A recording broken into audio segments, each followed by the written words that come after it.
From the station working for you, this is WRTV News at 5:30, streaming now.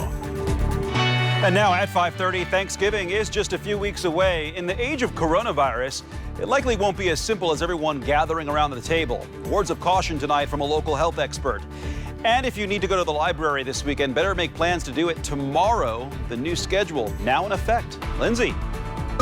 Topping our lineup, Thanksgiving is right around the corner, but in the COVID-19 era, how do we keep our families safe? We're looking at the best testing methods for you and your loved ones.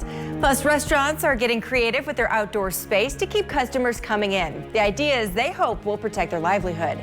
And as we shop for the holidays, some retailers are offering some cash back rewards.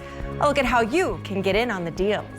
And now first at 5:30, with coronavirus cases surging in Indiana, yet another new record today. There is an urgent call to celebrate the upcoming traditional holidays in a safe way. WRTV's Rafael Sanchez spoke with Dr. Virginia Kane with the Marion County Health Department, who is asking you to think about how you will gather this year. People will be roasting that turkey, baking that ham. I can already smell the pumpkin pie. And then in a couple of weeks, the Christmas tree is going up. We want to bring everyone over to celebrate Christmas or Hanukkah or Kwanzaa. But will we have to do that with less family members, or if we invite them over with a mask? Yes, so Raphael, I think we really have to look at that very carefully. And I think we're going to be going to the direction where we have to have less people celebrating our Thanksgiving with us, Hanukkah, or any other social gathering or event that we traditionally do. But I think we're going to have to be very careful about that, especially if we have family members that are way off in school and they're returning. My concern related to them as well. And should those individuals be tested if they've been away at another state and they're now coming to celebrate the holidays? Should they be screened early coming into the household? But if I see this interview and I say, oh, that Dr. Kane, nice lady, is working hard, but these high numbers are really happening in the urban centers. I'm okay here in the suburbs. What is your message to those people who may think that? We're starting to see significant increases in our smaller rural populations. So it doesn't discriminate, unfortunately, our COVID-19. So you really have to be careful.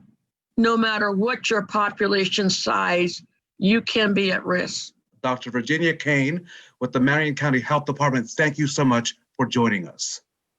Get more testing out there. Protect your loved ones. You don't have to have any symptoms to get testing. And get that flu shot, right? That's exactly right.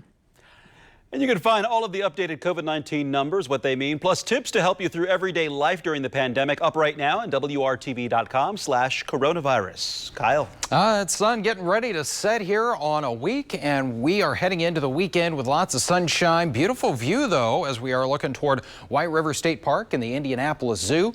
Maybe you want to head out to a couple of those attractions here this weekend. We've got some very nice weather for that. Also some nice weather if you need to get that car washed. You're going to get your money's worth here. It looks like we're going to be staying dry. May see a few showers or storms late in the day on Tuesday, but the weekend looking pretty nice there. Temperatures right now 70 for you in Bloomington, 72 in Lafayette. We're in the upper 60s in Indianapolis, and looking kind of at the bigger picture here, there is plenty more warmth. No intrusions of cold air really on the map. The coldest you get is 56 there in Bismarck, but we've got 70s out ahead of it, and that's all going to be sliding into central Indiana here as we go through the next couple of days. No rain sliding our direction as radar remains very quiet with high pressure in control of our weather pattern. So as we look at your evening planning forecast here, those temperatures, they will be turning cool, so make sure you take the jacket along with you. Temperatures upper 50s here with clear skies at 8 o'clock. We'll be at 54 at 10, and we start off the weekend in the middle 40s. We will quickly see those numbers surging back into the 70s. We'll take you hour by hour through your weekend in a few minutes. Lindsay. Well, election results are not certified yet. Most states will do that later this month. There are a few lessons that can be learned from election 2020. That includes in Pennsylvania, one of the states which the nation has waited on for days to get results. Maya Rodriguez is in Philadelphia. This has been the epicenter of the vote count here in Pennsylvania, the convention center here in Philadelphia, where hundreds of thousands of ballots have been tabulated since Election Day. On dueling sides of the street, supporters of President Donald Trump and former Vice President Joe Biden. That every vote is sacred. Face off. While there were no reported widespread problems in the state on Election Day, the nonpartisan group Common Cause Pennsylvania says the state could do more to improve on this year's election. The state legislature previously voted that election officials could not count early and mail-in ballots until Election Day, which delayed results from Pennsylvania. That would be something worth revisiting, they say. There were also some issues involving people being given provisional ballots. Those are the ballots of last resort, when those people should have been allowed to vote using a regular ballot. That was chalked up to an election worker training issue. On top of that, they had reports of some people waiting as long as 3 hours to vote. That's a barrier, right? People have to work. People have childcare, elder care responsibilities. So even though vote by mail took a huge burden off the in-person voting, which is fantastic, and we're really excited about that, I think there's still more to be done to make sure that that process runs smoothly. Now, keep in mind there are still a few outstanding issues in Pennsylvania. That includes ballots that were postmarked on Election Day but received up until today, Friday. Those ballots have been segregated just in case there are legal challenges involving them. In Philadelphia, I'm Maya Rodriguez. The VA department is looking for 8,000 volunteers to take part in a COVID vaccine trial. The trial candidates will take part in phase 3 of clinical trials across the country. The Department of Defense partnered with AstraZeneca in September to recruit volunteers. The DoD is also in talks with other vaccine developers, but hasn't revealed which ones. Next in our lineup, Thanksgiving is right around the corner. But in the COVID-19 era, how do we keep our families safe? We're looking at the best testing methods for you and your loved ones.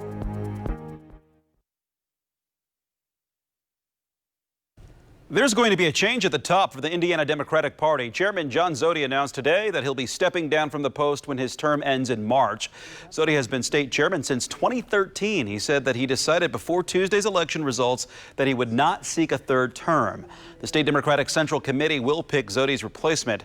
Zody was a top staffer for Congressman Barron Hill and worked for President Barack Obama's 2012 re-election campaign before becoming state party chairman. And Marion County is now done counting all absentee ballots cast in Tuesday's election. Volunteers and others finished counting the final 1,020 ballots just before 2 o'clock.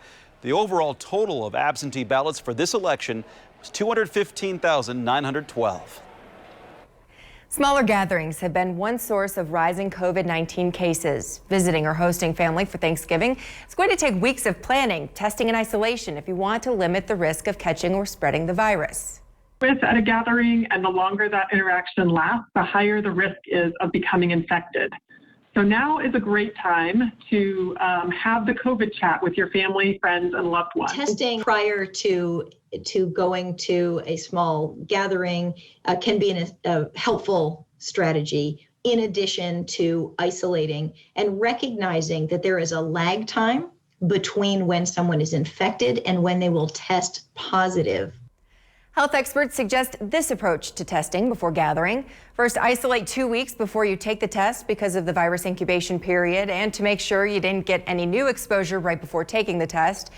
You have to make sure that you test early enough to get the results back before you travel or host, but don't do it too soon because it's recommended that you isolate after you test in order to make sure you don't have any new exposures. And that goes for everyone in your household, but it's not 100% foolproof, and it shouldn't be the only thing you do.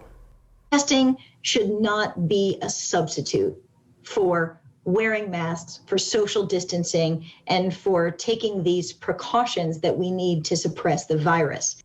Health experts say people tend to let their guard down around friends and family, so limit guests, do it outside if you can, or keep the windows open if you do it inside, and separate food ahead of time into individual servings. More in our lineup. Restaurants are doing everything they can to bring customers in as the pandemic continues. Now they're having to battle cooler temperatures. The creative ways they're working to stay open.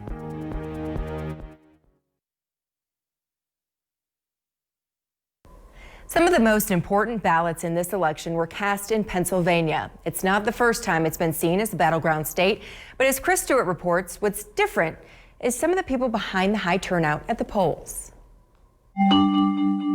Politics. I've been amazed the last 2 weeks of how mean people can be. They get personal. And not just from one political side, it's everywhere. Pennsylvania voter Kim Vettel can tell you that. It's been tense for everyone. It's been heartbreaking, losing friends, realizing family members feel different than you that you didn't realize before. She isn't hiding where she stands in her neighborhood about an hour outside Pittsburgh, where few appear to feel the same. I'm not embarrassed at all who I voted for. She also isn't hiding that this election, for the first time in her life, at 42 years old, she voted. I've just never really been into politics. I didn't grow up in a family where it was a big deal. I can't remember anyone specifically in my family going to vote when I was younger. The reason for her change? My oldest daughter is gay. It's personal.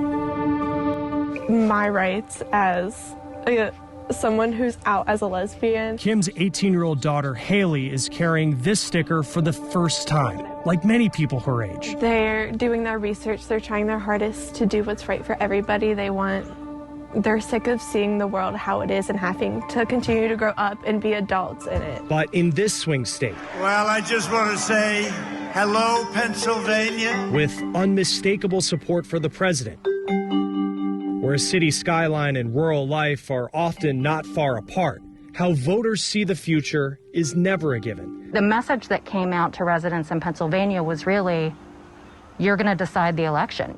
Claudia Raymer isn't a first-time voter, but she's already thinking to 2024. I don't vote just based on Democrat or Republican. I just vote whichever one seems best. That's when her son Alex, who's on the autism spectrum, will be able to vote. You know, to see him see the value in voting, I feel like I'm doing something right. It may seem like it doesn't matter in the long run, but it does. Because it is your voice and you can do whatever you want with it. So it's important that it's heard. An importance not lost on first-time voters like Kim Vettel, who hopes as we move forward, we can look for what's personal to us beyond politics. My next-door neighbors are Trump supporters, and we love them. It shouldn't matter who you're voting for. We should all work together to change things, to not keep fighting and be so diversified about things. We need to come together. In Western Pennsylvania, I'm Chris Stewart reporting. Experts say adults getting stressed about the election can also affect kids. A psychiatrist says managing that stress starts with communication and reassurance that they're safe during this time of unrest. Limit kids' exposure to stress, but be honest and teach them about what's happening in the world. You can decide that this will be your project. You learn about, what it is to vote, why it's important to vote, how is it that decisions and laws are put into effect. Increasing your knowledge base can ease anxiety. Kids can also keep a journal to help them manage sleep and anxiety. A reminder that the Indianapolis Public Library has made schedule changes due to the increased spread of coronavirus. So this will be the first weekend that all branches will be closed on Sunday. The library will temporarily discontinue Sunday hours at all locations and will shift to Tuesday hours from noon to 8 p.m. Library leaders hope that extending the hours on Tuesdays will offset the Sunday closures for some patrons. The library says closing on Sundays will reduce cross-branch staffing. This is the current schedule for you. All branches are open Monday, Wednesday, Thursday, Friday, Saturday from 10 a.m. to 6 p.m. Tuesdays from noon to 8 p.m. The Central Library will observe the same hours but close at 5 on Fridays and Saturdays. It's anticipated this schedule will stay in place until at least the end of the year. Kyle.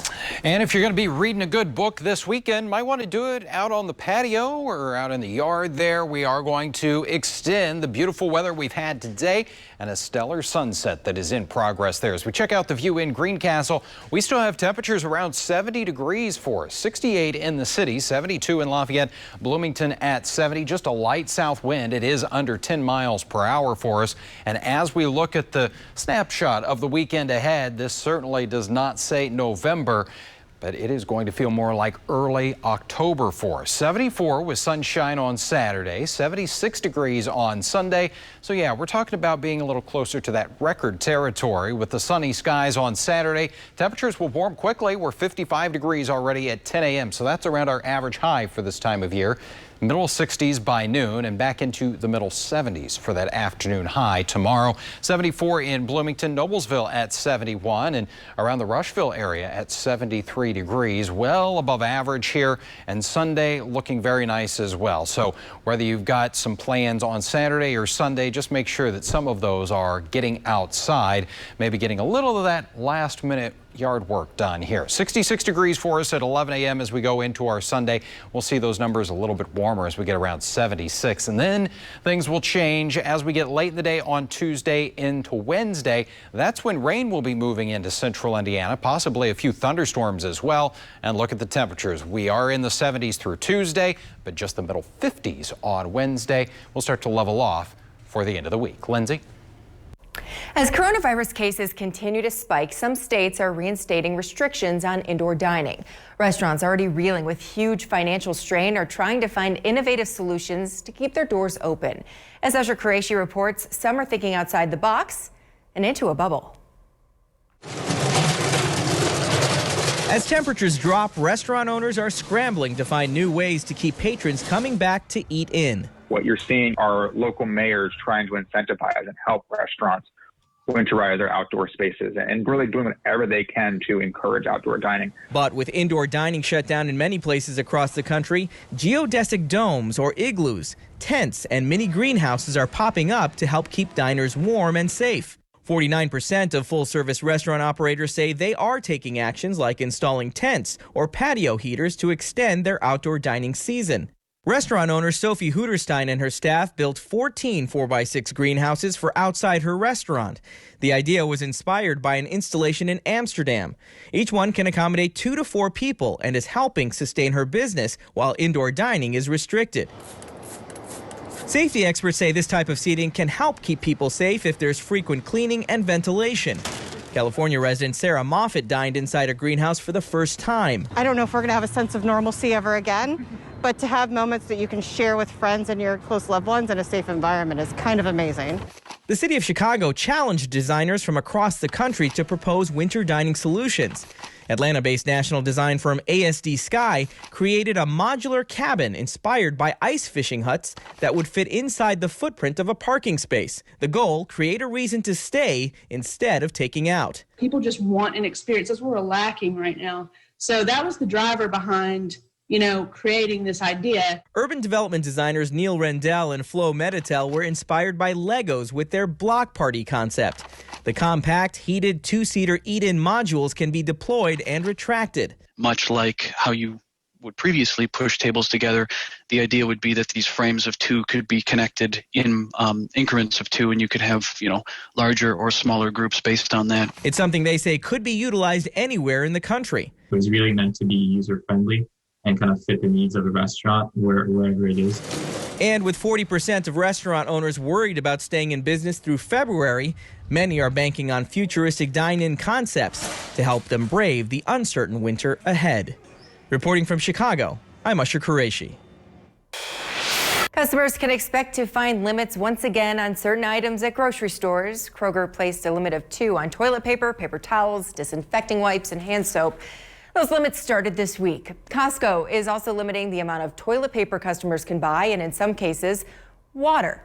The limits come as the U.S. experiences its largest daily increases in coronavirus cases since the pandemic started. Starting next month, Apple will require app developers to provide information on their privacy practices. This means Apple users will be able to get a better idea of what's going on inside an app before downloading it. Apple users will be able to read about some of the data the app may collect and whether that data is linked to them or used to track them. Finally, in our lineup, as we shop for the holidays, some retailers are offering some cash back rewards. A look at how you can get in on those deals.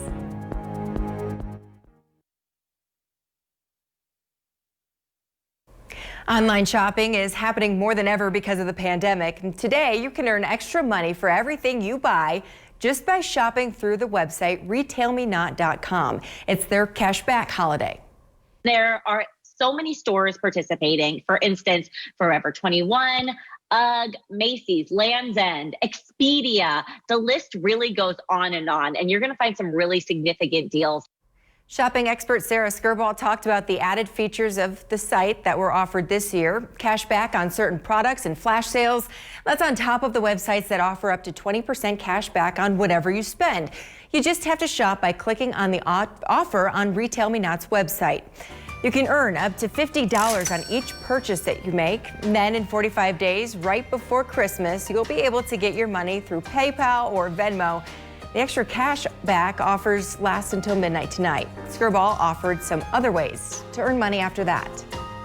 Make sure you have a browser extension installed on your computer. My favorite is called Deal Finder.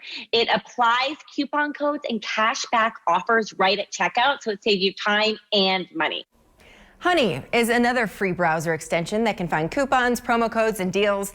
There are other cashback websites as well that you can shop after Cashback Day. The offers today are just a higher percentage.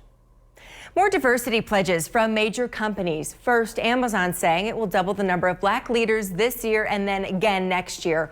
All Amazon employees are also required to take diversity and inclusion training. Microsoft has also pledged to double its number of Black managers and senior employees by 2025. Well, Americans used to look at their commutes to work with disgust, but in the middle of this pandemic, some are realizing commutes actually had benefits. Monday, how some workers are now creating virtual commutes and why scientists say they can be helpful. And our forecast looking pretty perfect here over the next 4 days. Lots of dry weather there with temperatures in the 70s. Gets a little cooler, though, by the time we get to the middle of next week. Thanks for joining us at 5:30. The news at 6 starts now.